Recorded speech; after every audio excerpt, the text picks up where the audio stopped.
Bueno, recién vamos a mostrar imágenes de lo que es la ciudad, que es un verdadero caos con esta marcha de organizaciones sociales, partidos políticos de izquierda que están contra el Fondo Monetario Internacional, pero más allá del motivo, es un desastre el corte que han realizado. ¿Ustedes presentaron un proyecto? Sí, eso en lo que es la legislatura de la Ciudad Autónoma de Buenos Aires, Ramiro Marra, que es el jefe del bloque de la Libertad de Avance en la legislatura, presentó un proyecto para que no haya piquetes. A ver, el tema es el siguiente. Vos tenés distintas dimensiones del problema de los piquetes.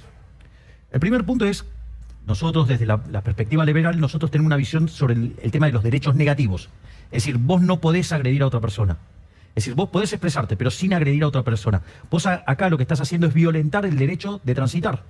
De hecho, es un derecho amparado por la Constitución. Y estas personas lo que están haciendo es, con su reclamo, lo que están haciendo es violentar tu derecho de transitar. Primer punto. Es decir, con lo cual, digamos, o sea, está en contra, digamos, de nuestra perspectiva filosófica y está en contra, no en contra de la manifestación, sino la metodología. ¿Sí? El segundo punto está en contra de lo constitucional, porque, digamos, está violentando tu derecho a transitar. Exacto. El problema no es manifestarse, sino es el corte permanente, ¿no? Además. Exactamente. Eso tiene después atrás una arista en lo económico. La inconsistencia del reclamo, porque digo, estos reclamos siempre también terminan haciendo ¿qué? Reclamando por más planes, o sea, por más gasto público. Ahora el problema es, ¿cómo se financia el gasto público? Digamos, lo financian ¿quién? Los que trabajan. Ahora sucede que si vos no dejas llegar a las personas a sus trabajos, no tienen la productividad que corresponde, por lo tanto, digo, tienen menos ingresos, por lo tanto hay para pagar menos impuestos y esta gente pretende más, lo cual es inconsistente desde el punto de vista económico. Y después hay una cuestión del tema de seguridad, que es lo que te mencioné de lo que presentó Ramiro, digo, para que estas situaciones no se den durante lo que es de lunes a sábado, que es cuando justamente está la gente trabajando. O sea, vos no, digamos, o sea, ya bastante tenés con tener que lidiar con esta macroeconomía horrorosa, digamos, que nos brinda la Argentina hace por lo menos 70 años, sino que además, o sea, tenés que, digamos, gente que te destruye valor porque no te deja trabajar. O sea, es un disparate. Pero vos fíjate, si vos quisieras controlar el tema de los piquetes, porque el proyecto de Ramiro, que tiene una dimensión local, porque tiene que ver con la Ciudad Autónoma de Buenos Aires, él es legislador. Ahora, a nivel nacional es una cuestión que tendría que encarar el Ejecutivo como un problema de inseguridad directamente, y lo primero que tendrías que hacer, ¿sabes qué es? Cortarle el financiamiento a tipos como Grabois, a tipos como Pérsico, a tipos como el Chino Navarros. Tendrías que sacarles a ellos los planes. ¿Y sabes a quién se los tendrías que dar? A los intendentes, para que no se te vengan acá a la ciudad. Se terminó el problema. ¿Me comprendés? Sí, ahora, está claro lo que vos planteás, pero Javier, por otro lado, estamos viendo un crecimiento enorme de organizaciones sociales y de fondos públicos destinados cada vez más gente. Yo quería preguntarte económicamente, tu mirada de economista, digamos, ¿qué pasó en la Argentina estos 20 años? Primero fue la pobreza y entonces llegaron los planes para ayudar a la gente, porque el dato objetivo es, tenemos más de 40% de pobres y a la vez fuimos cada año aumentando, ¿no?, la cantidad de ayuda social. Entonces, está perfecto. ¿Es una consecuencia de la pobreza la ayuda social o es al revés? Es que, mira, es brillante lo que estás planteando, Franco. Hay una conferencia de Jesús Huerta de Soto, que es uno de los anarcocapitalistas más importantes del mundo, y dice, mira, los planes contra el desempleo generan desempleo. Los planes contra el hambre generan más hambre. Los planes, digamos, no sé, contra lo que vos quieras que genere el Estado genera más de esa miseria, por decirlo de alguna manera. El punto que vos estás tomando, y yo ahora digo, voy a contestar la raíz del problema. Esto yo lo planteé cuando fue el debate para, digamos, que se hizo en este canal, lo que yo definí el modelo como el modelo de la casta. El modelo de la casta dice que donde hay una necesidad nace un derecho. Ahora, ¿sabes cuál es el problema con eso? Que es inconsistente. Porque, dado que las necesidades son infinitas y los recursos son escasos, ¿qué es lo que pasa? Cuando vos das un derecho, alguien lo tiene que pagar. Pero sucede que entonces vos tenés necesidades infinitas y tenés recursos escasos. Por lo tanto, digamos, o sea, no vas a poder pagar todo eso. Ese modelo, si vos querés, eso lo que generó fue un creciente gasto público, con la consecuente aumento de la presión fiscal. A veces se financió con endeudamiento. Argentina es el máximo defaulteador serial de la historia, o sea, moderna, o sea, ya lo pasamos a Ecuador. Lo financiamos con emisión monetaria, le quitamos 13-0 a la moneda, le podríamos quitar 2 más, o sea, estamos frente a un desastre monetario enorme. Por lo tanto, ese modelo genera esta pobreza, porque fíjate esto que es muy importante.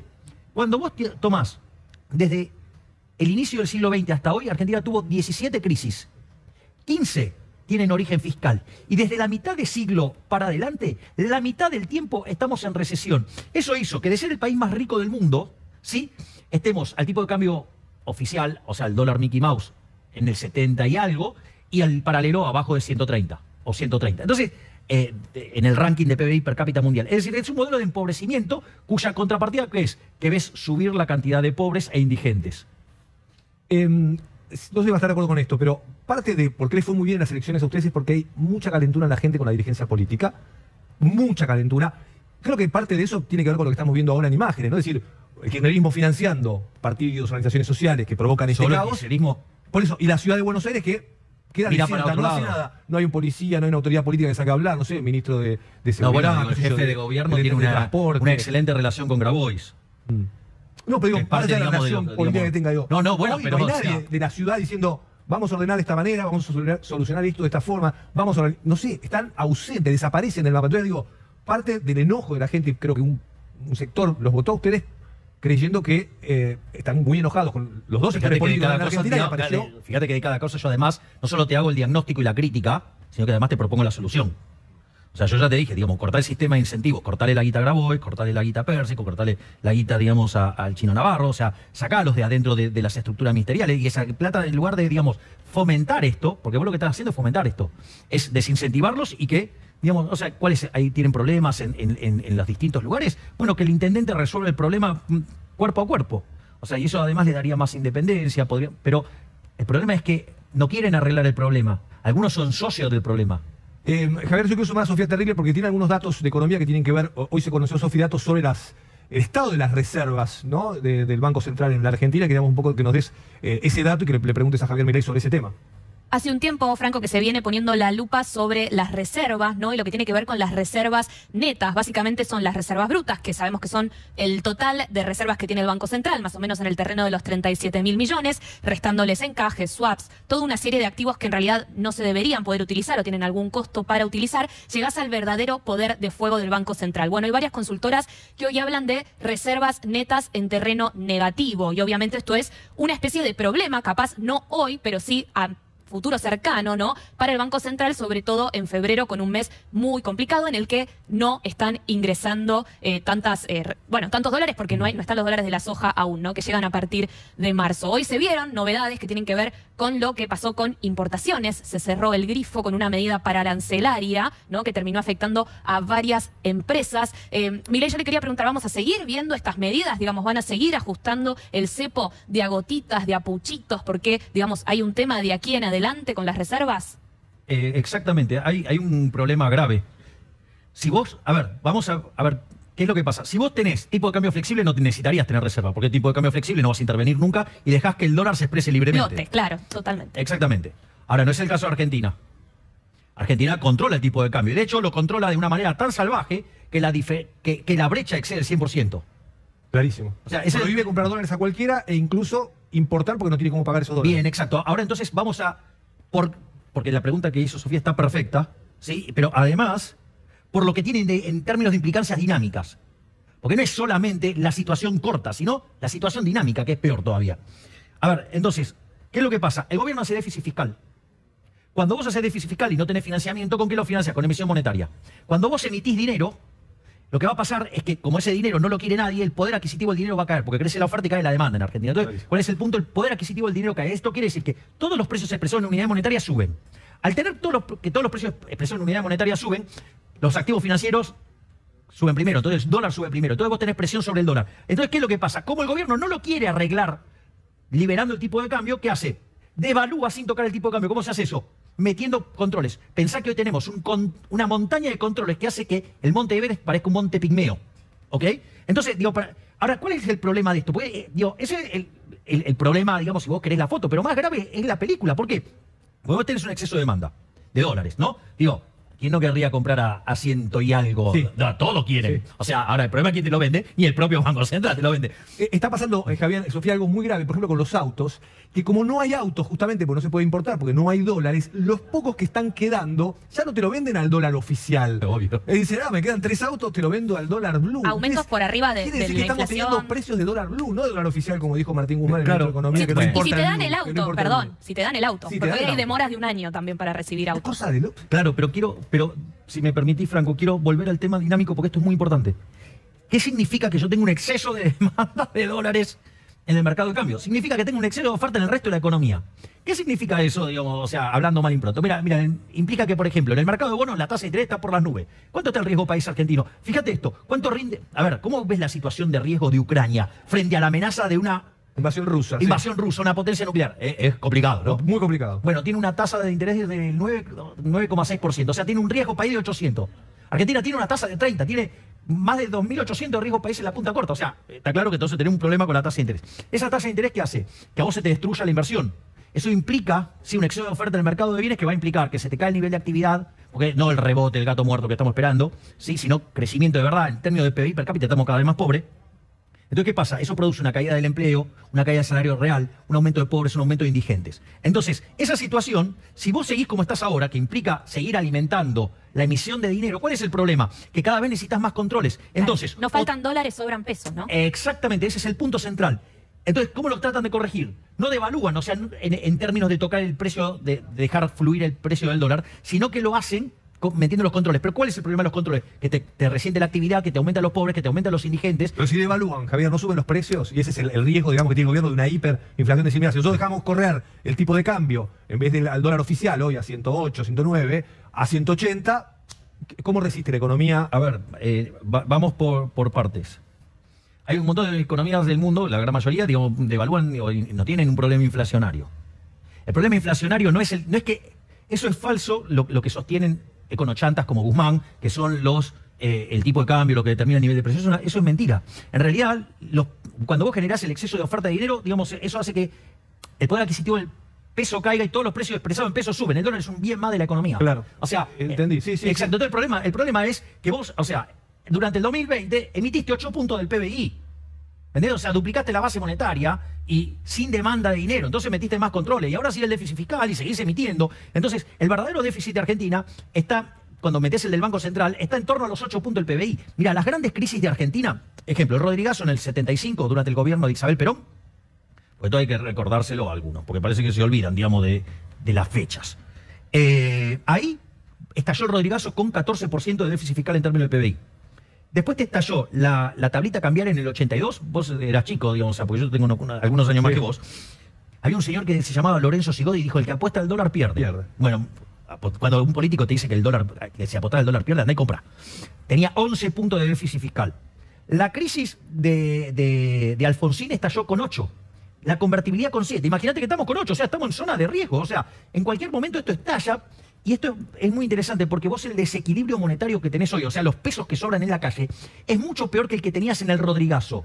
Pero ¿sabes cuál es el problema, Franco? Que estás arrancando con un nivel de pobres 10 veces más alto. Tremendo. Lo que está diciendo Javier, esto de 7, 8, está hablando de 8 o 7 puntos del PBI. Gasto del PBI. Digo, para aclarar, para que nadie se pierda la explicación. Es decir, que tenemos el mismo gasto desorbitado de los momentos de las mayores crisis. Tenemos niveles de déficit fiscal propios de las grandes crisis argentinas. Exacto. Y sí, claro. Le sumo una pregunta. ¿Qué opina del mapa que estuvo circulando hoy con la segmentación de tarifas, los barrios señalados? ¿Cómo lo vio a ese mapa?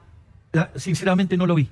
La segmentación, vio que eran con los barrios determinados. Para barrios ricos, Recoleta, suba de precio, Núñez. para los barrios... segmentación de clase tarifas. media baja, A ver, yo digo, lo que sí puedo decir es cómo se arregla el problema de tarifas. A ver, este gobierno, digamos, tiene la característica de hacer populismo, o sea, obviamente, rifa el capital, y, digamos, con la guita ajena, digamos, tiene un nivel de generosidad enorme. Dentro de esas víctimas están las empresas reguladas. ¿Y qué es lo que hacen? Le pisan las tarifas. O sea... Ahora, ¿cuál es el problema con eso? Eso genera... Ahí está el mapa. Está el mapa. Los barrios rojos son, ¿no, Sofi? Los que aumentarían los precios. Claro, un puntito en Caballito, 6 manzanas ahí chiquitito. Sí, es rarísimo. Entonces, ¿qué es lo que sucede? Si yo tengo que piso las tarifas y tengo inflación, ¿cuál es el problema? Porque también es parte de esta mala interpretación de la inflación, de creer que la inflación viene dada por los costos. O sea, ¿sabes cuál es el problema, Franco? Que si admiten que la inflación es siempre y en todo lugar un fenómeno monetario, generado por un crecimiento de la oferta de dinero por encima de la demanda, que puede además caer, que digo, peor todavía. ¿Sabe dónde está la responsabilidad? En el gobierno. Claro. Ahora, si vos decís que la culpa de la inflación de los costos es la culpa de los sindicalistas, de las empresas, de los trabajadores... Pero ¿cómo se resuelve el tema tarifa? Que es un tema enorme de subsidios que hoy tiene. Bien, por eso eso apunta casi ya a 3 puntos del PBI. O sea, es un problema grande. Enorme. Entonces, en ese contexto, lo que yo propongo para terminar con este problema es recalibrar la ecuación económica financiera de las empresas. ¿Por qué? Porque vos tenés que arreglar este problema, pero vos no le podés romper la cabeza a la gente con las tarifas. Claro, no puedes aumentar un 500%. Exacto. O sea, que fue el método Aranguren, fue todo por el precio. ¿Qué quiere decir? Por ejemplo, yo le puedo duplicar los ingresos a las empresas sin tocarte un solo peso de tu bolsillo. ¿Cómo?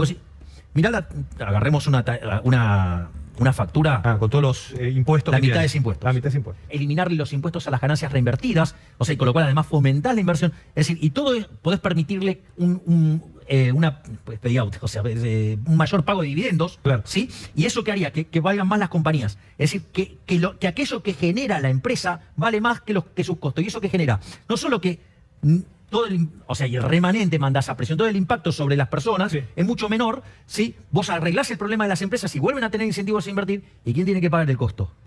El verdadero enemigo de la gente. El Estado, el gobierno, los políticos. Vamos a ponerle a Javier Milei la frase de Santiago Cafiero, del jefe de Gabinete de la Nación. El presidente está en Barbados, como ustedes saben, como venimos contando en Todo Noticias, con esta mirada que a veces tiene el gobierno de, parece que estuviera en otro planeta, ¿no? De decir cosas como que en el mundo se despertó un interés por escuchar a Alberto Fernández, dice, yo dije jefe de gabinete, perdón, el canciller, ahora Santiago Cafiero, que dice, en el mundo se despertó un interés por escuchar a Alberto Fernández, digamos que dicen cosas sin sustento. Nosotros mostramos aquí en Telecentral en Glasgow, cuando fue el momento en el que habló Alberto Fernández, estaba vacía la sala, pero no había nadie escuchando. Lo mismo pasó, ahí está, la cumbre climática, lo mismo pasó en la Asamblea General de Naciones Unidas. No había nadie sentado escuchando a Alberto Fernández, pero la sensación es que, bueno, el gobierno quiere vender una historia que encima ya nadie compra. De hecho, perdieron las elecciones el año pasado, ¿no? Yo voy a hacer un punto, digamos, por favor, aviso. Viene una ironía. Viste que ahora hay que aclarar Hay que todo. Que claramente, digamos, o sea, la frase de Santiago Cafiero podría ser cierto por la cantidad de estupideces que hace el presidente argentino. Es decir, despierta interés el comportamiento del presidente argentino porque no para de hacer estupideces. A ver qué va a decir ahora. Entonces, claro, a ver, ir a ponerse de rodillas frente a los chinos, ¿sí? Ir a hablar mal de Estados Unidos en una gira en el exterior, después de que le piden asistencia a los Estados Unidos para que le viabilice el acuerdo con el fondo. Es una regla diplomática, Pero claro que no es una regla hablar de otro país mal cuando estás en el exterior, ¿no? Después, decirle a Putin que tiene la puerta abierta, que Argentina sea la puerta de América Latina para Rusia. O sea, de vuelta, la idea del Foro de San Pablo, la Unión Soviética Latinoamericana, no se olviden nunca de eso. Es más, después el tema de la ruta de la seda, digo, eso ya lo pasamos con Néstor Kirchner, ¿se acuerdan? ¿No? Digo, que 20.000 gritaba los 20.000 millones de dólares. O sea, bien. Y después, a ver, la ponderación sobre el Partido Comunista y lo más irritante de todas las estupideces que hace a nivel internacional, digamos, este gobierno, es va y le rinde honores a un asesino, a un criminal como Mao, que mató a 78 millones de seres humanos. Es el máximo genocida de la historia. Entonces, a nadie le puede entrar en la cabeza cómo alguien puede ser tan imbécil de ir a ponerse de rodillas y pasarle la gorra a un país criminal como China. Yo esto lo dije antes de la campaña. Dije, yo no hago trato con comunistas.